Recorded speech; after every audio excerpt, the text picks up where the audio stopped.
In the quiet darkness of a mountain observatory in Colorado, Ethan Carter sat alone in front of a wall of monitors. The hum of machinery filled the room as he stared at rows of data streaming across the screens. It was just another late night for him. Surrounded by telescopes pointed at the endless expanse of space, Ethan had always been drawn to the stars. But tonight felt different. Something unusual had caught his attention. A faint signal, barely noticeable, kept repeating itself. At first, Ethan thought it might be interference from Earth's own satellites, or even a glitch in the system. But as he zoomed in on the data, he realized it wasn't random noise. There was structure to it, patterns that suggested intelligence. His heart raced as he adjusted the equipment to focus more closely on the source. The signal came from deep space, farther than anything they had ever tracked before. Ethan leaned back in his chair, rubbing his eyes. He needed someone else to look at this, to confirm what he was seeing. He picked up the phone and dialed Laura Monroe, his colleague who lived just a few miles away.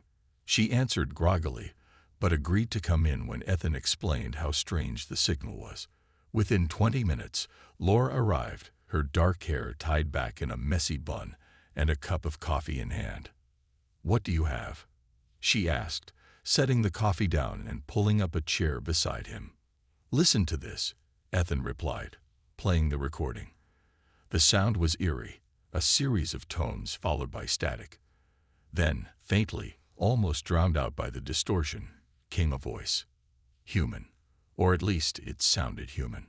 Laura froze, her eyes widening. "Is that real?" "It's real," Ethan said, replaying the clip. They listened again and again, trying to make sense of the fragmented words. After several attempts, they managed to clean up the audio enough to catch part of the message. "Earth, listen, they're coming." The room fell silent. Laura broke the silence first. "Who is that? And where is it coming from?" Ethan shook his head. "I don't know yet. But whoever it is, they're far away. Really far." They spent hours analyzing the signal, cross-referencing its origin with star maps and running simulations. The math told them the message had traveled light years to reach Earth. Whoever sent it had done so decades ago, maybe even centuries. Yet the warning felt urgent, as if time were running out. "This changes everything," Laura whispered, staring at the screen. "If there's someone, or something out there, we need to figure out what they want." Ethan nodded, his mind racing. What if the message was true? What if Earth was in danger? He knew they couldn't keep this to themselves. They would have to tell someone higher up, someone who could take action. But who would believe them? As dawn began to break over the mountains, Ethan and Laura made their decision. They would present their findings to Daniel Hayes, the head of their research team. If anyone could help them make sense of this, it was him. For now, though, all they could do was sit and wonder about the voice echoing through the stars, and whether humanity was ready for what it warned about. Ethan and Laura spent the next few days working nonstop to decode more of the mysterious signal. They knew the fragmented message they had uncovered was just the beginning. There had to be more information hidden within the data, but extracting it was like solving a puzzle with missing pieces. Every tone, every burst of static, could hold a clue. The two scientists barely left the observatory, fueled by coffee and determination. Daniel Hayes, their team leader, noticed their exhaustion during one of his routine visits. He was a tall man in his 50s with sharp eyes that missed nothing. When he asked what they were working on, Ethan hesitated at first. Sharing such an extraordinary discovery felt risky, especially since it sounded almost unbelievable. But Laura insisted they needed help if they wanted to move forward. Together, they played the cleaned-up audio for Daniel. "This came from space?" Daniel asked after listening intently. His voice was calm, but his face showed traces of disbelief. "Yes," Ethan replied. "We've calculated its origin. It's coming from a region near the edge of our galaxy. Whoever sent it, it wasn't meant for us alone. It's a warning." Daniel leaned back in his chair, rubbing his temples. "You realize how big this is," don't you? If we're right about this, well, let's just say it won't stay quiet for long." The three of them agreed to dig deeper before alerting anyone else. Over the next week, they pieced together more fragments of the message. Some parts were still garbled, but others became clearer. One phrase stood out: 5 years.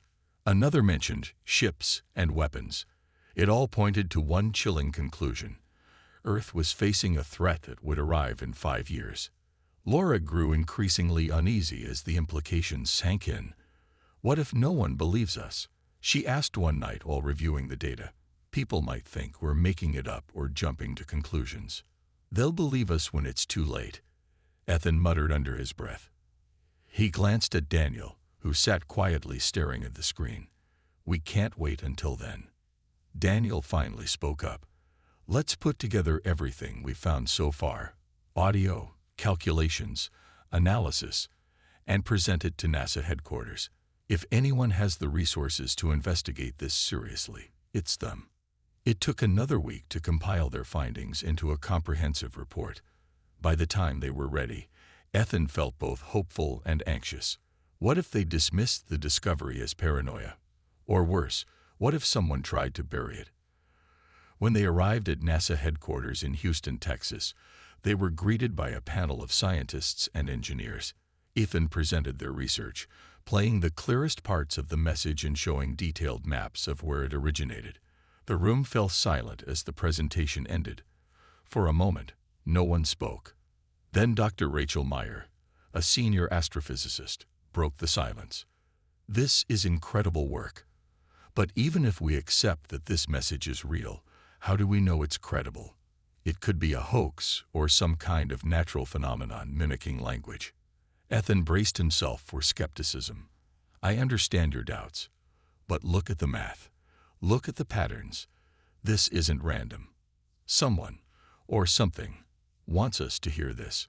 Dr. Meyer nodded slowly, though her expression remained cautious. We'll need to run independent tests. If this checks out, we'll escalate it to higher authorities. As Ethan and Laura left the building, relief washed over them. At least they had planted the seed. Now, all they could do was wait and hope that others would take the warning seriously. Back at the observatory, they'd resumed their work, searching for any additional clues in the signal.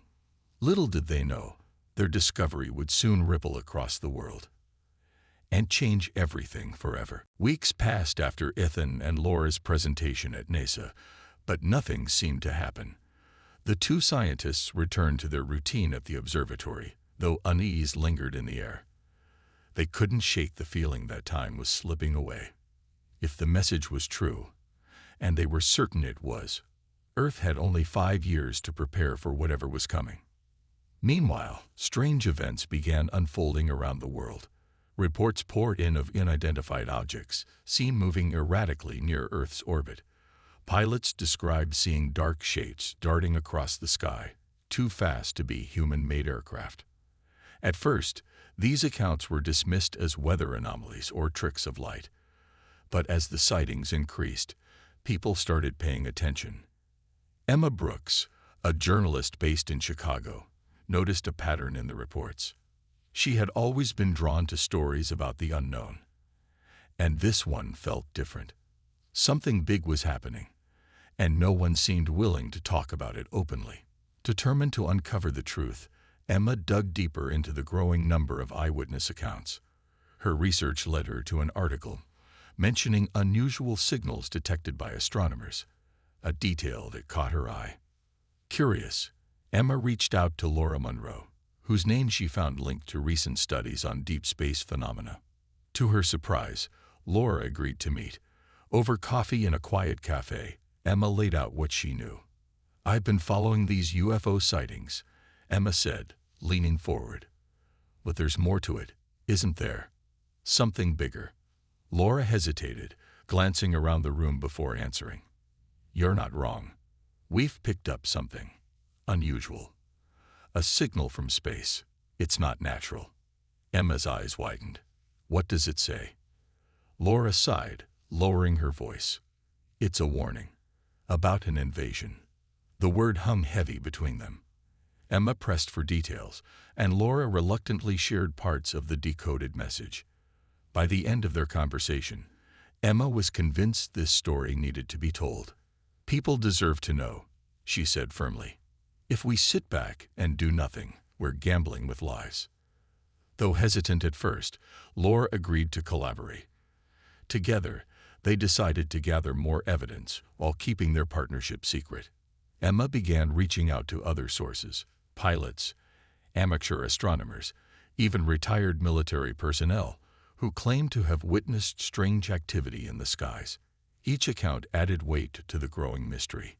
One evening, Ethan joined Laura and Emma at the observatory to discuss their progress. As they reviewed new data, Ethan pointed to a cluster of satellites orbiting Earth. Several had recorded brief flashes of movement, too quick to identify but consistent with the descriptions Emma had collected. "Whatever is out there," Ethan said grimly, "it's watching us." Emma nodded, her mind racing. "And it's getting closer." The trio worked late into the night, piecing together fragments of information. They realized the sightings weren't random. They'd formed a pattern, almost like reconnaissance missions. Whoever, or whatever, was behind them was studying Earth carefully. The thought sent chills down their spines. As days turned into weeks, public awareness grew. Social media buzzed with speculation, and news outlets began covering the mysterious events. Governments remained silent, fueling distrust among citizens. People demanded answers, but officials offered none. Ethan, Laura, and Emma knew they were running out of time. The signal had warned of an impending threat, yet humanity seemed oblivious to the danger looming overhead. Every shadow in the sky reminded them of how unprepared Earth truly was. For now, all they could do was keep pushing forward, hoping their efforts would spark action before it was too late. The growing number of strange sightings in the skies finally forced world leaders to take action. A high-level meeting was called in Washington, D.C., bringing together top scientists, military officials, and government representatives. Ethan Carter stood nervously at the front of the conference room, preparing to present his findings to a skeptical audience. Beside him, Laura Monroe held a folder filled with data, her hands trembling slightly. This was their chance to make the world understand the gravity of the situation. General Paul Dawson, a gruff man in his late 50s with a no-nonsense attitude, led the discussion. His sharp gaze scanned the room as he addressed the attendees. "We're here because of reports claiming some kind of alien presence near Earth. Let's hear what these so-called experts have to say." Ethan cleared his throat and began his presentation. He started by explaining the signal they had detected months earlier, playing the clearest parts of the message for everyone to hear. The room fell silent as the distorted voice echoed through the speakers. "Earth, listen, they're coming." Ethan then showed detailed maps and calculations proving the signal's origin deep in space. When he finished, the room erupted into murmurs. Some attendees looked intrigued, while others appeared unconvinced. Dr. Rachel Meyer, who had reviewed their work earlier, spoke up. "The data is compelling, but we can't base global decisions on a single transmission. What if it's a hoax or misinterpreted noise?" Before Ethan could respond, General Dawson cut in. "Even if this signal is real, allocating resources based on speculation would be reckless. We need concrete proof before we act." Senator Clara Bennett, a calm and thoughtful woman in her early 60s, raised her hand to speak. "With all due respect, General, ignoring this could be even more dangerous. If there's even a small chance Earth faces a threat, shouldn't we prepare? Waiting until it's too late might cost us everything." Her words sparked a heated debate. Military leaders argued that acting without evidence would waste valuable time and money. Scientists countered that humanity couldn't afford to dismiss a potential warning from space. Ethan watched the arguments unfold, feeling both frustrated and powerless. As tensions rose, Ethan noticed something odd. A few individuals in the room exchanged subtle glances, almost as if they were hiding something. One man in particular caught his attention: Agent Robert Hale, a representative from a secretive government agency. Hale sat quietly, observing the chaos without saying a word. His silence felt deliberate, like he already knew more than he was letting on. When the meeting ended, Ethan approached Senator Bennett. "Do you think anyone will listen?" he asked, his voice low. "I'll do my best to push for further investigation," she replied. "But you need to keep gathering evidence. The more you have, the harder it will be for them to ignore." Later that evening, Ethan and Laura met with Emma Brooks to discuss what had happened. Emma listened carefully, jotting down notes. "There's something off about this," she said after a pause. "Some of those people acted like they already know what's going on." Ethan nodded. "I noticed that too. Especially Agent Hale. He didn't say much, but I got the feeling he wasn't surprised by any of it." Laura frowned. "What if they've known about this for longer than they're admitting? Maybe the signal isn't the first sign we've had." The idea sent a chill through the group. If governments had prior knowledge of extraterrestrial activity, why hadn't they shared it? Were they trying to protect the public or control the narrative? Determined to uncover the truth, Emma decided to dig deeper into classified documents. She promised to use her connections to find answers, no matter how risky it might be. For now, Ethan and Laura returned to the observatory, continuing their search for more clues in the stars. As they worked late into the night, Ethan couldn't shake the feeling that time was running out faster than anyone realized. Whatever was coming, it was closer than ever, and humanity remained divided, unprepared, and dangerously unaware. Months passed, and the world remained on edge. Reports of strange objects in the skies grew more frequent, but no one could explain what they were or why they were here. Ethan, Laura, and Emma continued their work, piecing together fragments of evidence while trying to make sense of the growing mystery. Despite their efforts, governments still refused to act decisively, leaving humanity feeling uneasy and unprepared. One evening, as Ethan monitored the night sky from the observatory, something extraordinary happened. A massive alien vessel appeared without warning, hovering silently above the Pacific Ocean. Its size was unimaginable. It stretched across the horizon like a floating city made of metal and light. The sight sent shockwaves around the globe. News networks interrupted their broadcasts, and social media exploded with images and videos captured by witnesses below.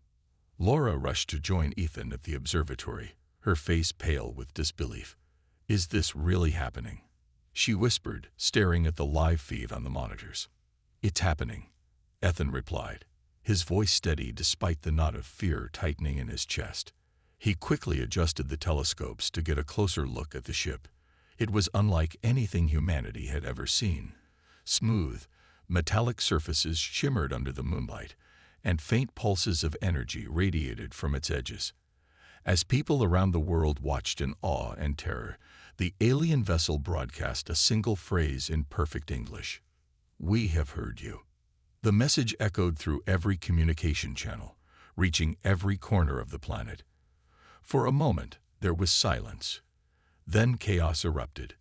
Governments scrambled to respond, military forces went on high alert, and civilians panicked. No one knew whether the aliens came in peace or with hostile intentions.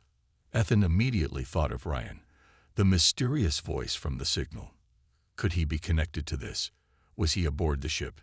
Ethan replayed the earlier message in his mind. "Earth, listen, they're coming."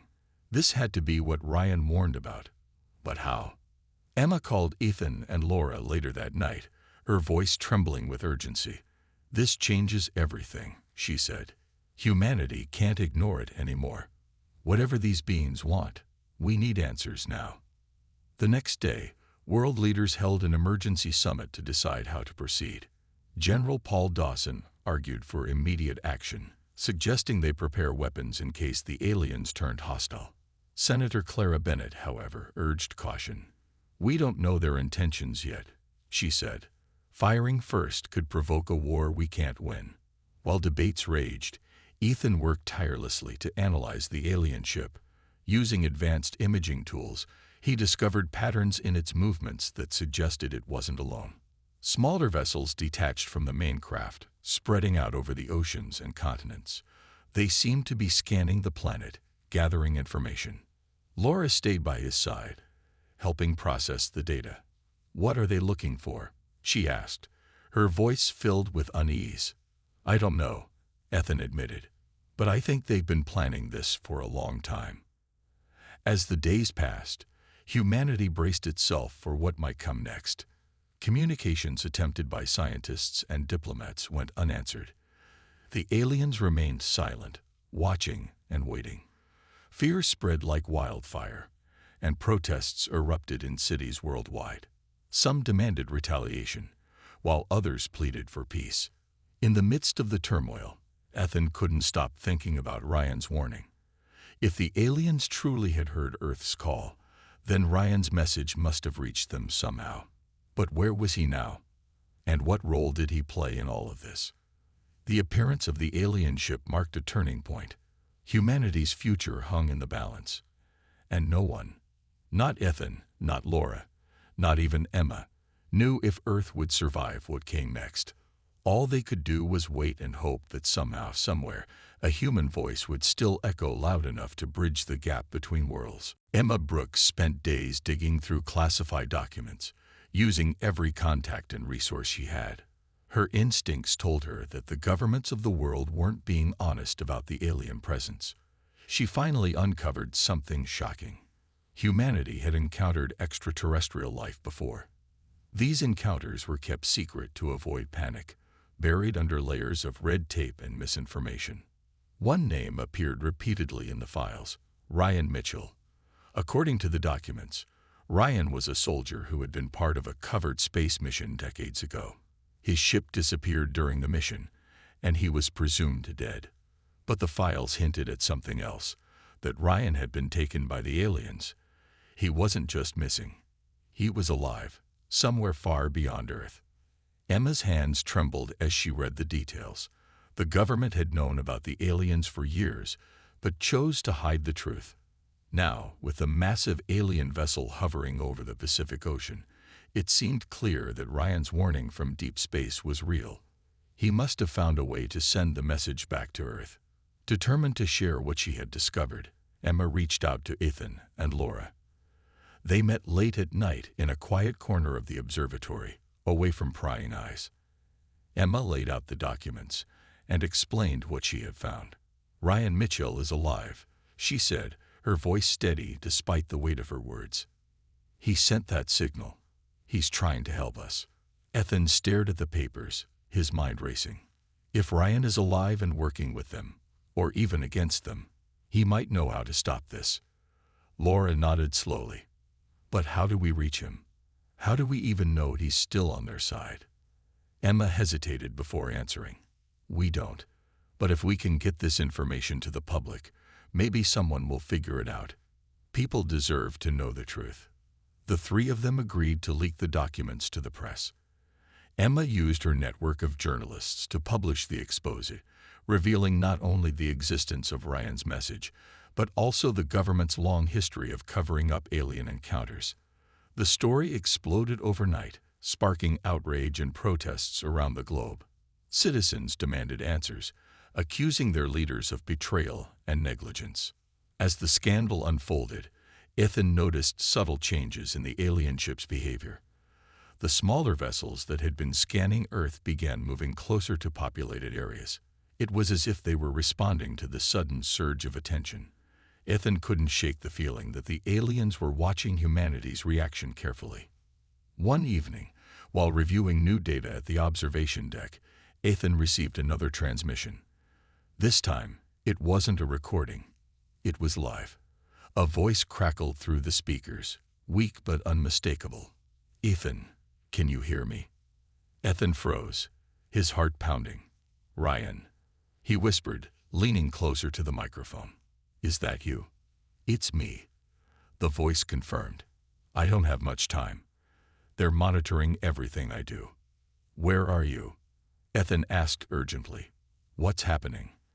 "I'm aboard their ship," Ryan replied. "They'd brought me here after my mission failed. I've been trying to find a way to warn you, to prepare you. They're coming for Earth, Ethan. You have to stop them." How? Ethan pressed. What can we do? Ryan's voice grew fainter, strained. Their technology depends on a central system, a kind of network. If you can disable it, you can cripple their fleet. But you'll need to get close, inside one of their ships. Before Ethan could ask more, the transmission cut off abruptly. Silence filled the room as Ethan turned to Laura, his face pale. "Did you hear that?" he asked. Laura nodded, her expression grim. "We need to tell someone. Anyone who can help us act on this." Ethan knew Ryan's message was their best chance to defend Earth. But convincing others to believe and act wouldn't be easy. As the alien ships continued their ominous scans, humanity stood on the brink of war. Time was running out, and Ethan realized that the fate of the planet might rest on the shoulders of a few determined individuals willing to risk everything. The revelation from Ryan's live transmission sent shockwaves through Ethan, Laura, and Emma. They knew they couldn't waste a single moment. Humanity's survival depended on their ability to act quickly and decisively. The plan Ryan had outlined was dangerous, perhaps impossible, but it was the only hope they had. To disable the alien fleet's central system, someone would need to infiltrate one of their ships, and Ethan realized that someone might have to be him. Laura and Emma worked tirelessly alongside Jacob Myers, an engineer who specialized in reverse engineering alien technology recovered from past encounters. Together, they studied fragments of alien devices stored in secret government facilities. These artifacts were decades old, but they held clues about how the aliens' systems functioned. Using this knowledge, Jacob designed a device capable of disrupting the central network Ryan had described. It wasn't perfect, but it was their best shot. As the days passed, tensions grew higher. The alien ships continued their methodical scans of Earth, moving closer to cities and military bases. Governments around the world prepared for war, deploying weapons and troops despite knowing how outmatched they were. General Paul Dawson pushed for preemptive strikes, arguing that waiting would only give the aliens an advantage. Senator Clara Bennett, however, urged patience, insisting that attacking without understanding could lead to disaster. Ethan struggled with the moral weight of what they were doing. Turning scientific discoveries into tools of destruction felt wrong, but he knew there was no other choice. "If we don't fight back," he told Laura one night, "they'll take everything." Laura nodded, though her eyes reflected doubt. "I just hope we're not making a mistake. Once we start down this path, there's no turning back." Emma played a crucial role in rallying public support. Her expose had already ignited global protests, and she used her platform to spread awareness of Ryan's warning. People began organizing community defense efforts, sharing information, and demanding transparency from their leaders. For the first time, humanity felt united, not by fear, but by determination. Finally, the day came when the team was ready to test Jacob's device. In a secluded hangar, they assembled a small spacecraft modified with advanced alien-inspired technology. Ethan volunteered to pilot it, knowing the mission was far too risky for anyone else. "It has to be me," he said firmly when Laura tried to argue. "I've been part of this since the beginning." I'm the one who heard Ryan's voice. The night before the mission, Ethan met with Emma and Laura at the observatory. None of them slept.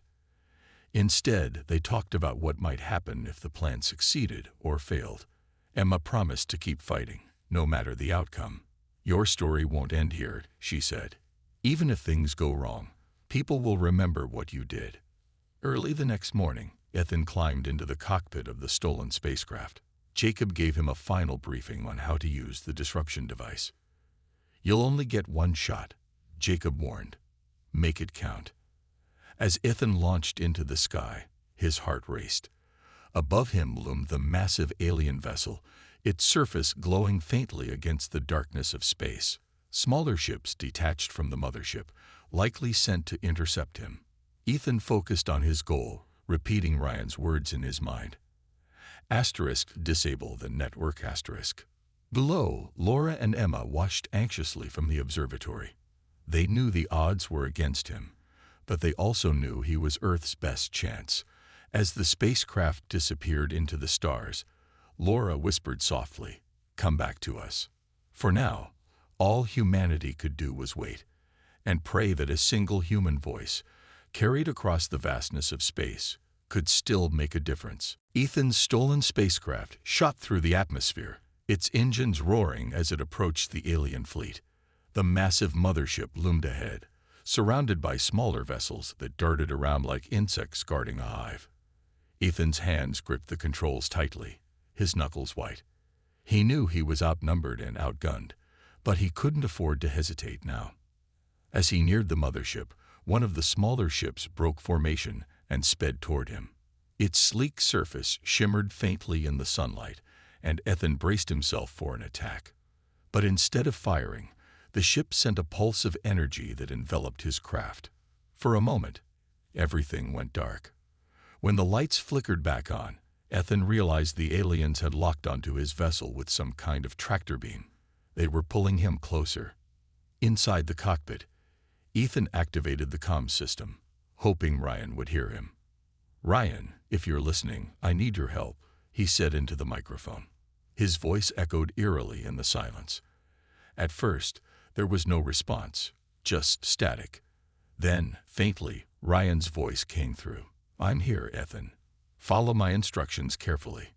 Ryan guided Ethan step by step, telling him how to navigate the alien ship's defenses.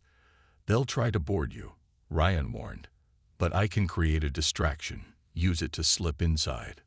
Moments later, alarms blared within the alien ship. Lights flashed across its surface as parts of the vessel seemed to shift and rearrange themselves. Ethan seized the opportunity, steering his craft toward an opening that appeared in the hull. It was narrow, barely wide enough for his ship to pass through, but he pushed forward without hesitation.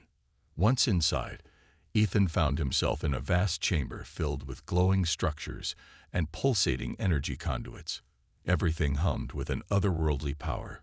Ryan's voice continued to guide him. "The central system is at the core.